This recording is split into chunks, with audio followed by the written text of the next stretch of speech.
Hello guys, welcome back to Trading for Beginners, and in this video I am going to talk about how can you find bots into your Binance. So without any further ado, let's dive right into this exciting video. Now, in order to find out trading bots into your Binance, you just simply have to open the Binance application and tap to this Binance icon into the top left corner.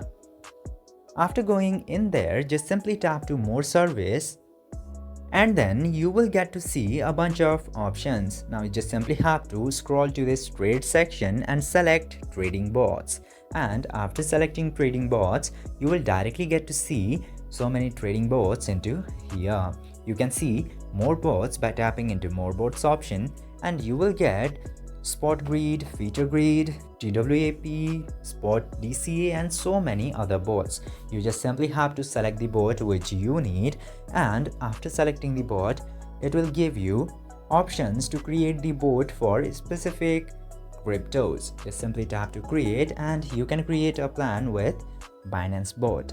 I hope this video was informative for you. If yes, don't forget to like, share and subscribe to the channel to never miss another update.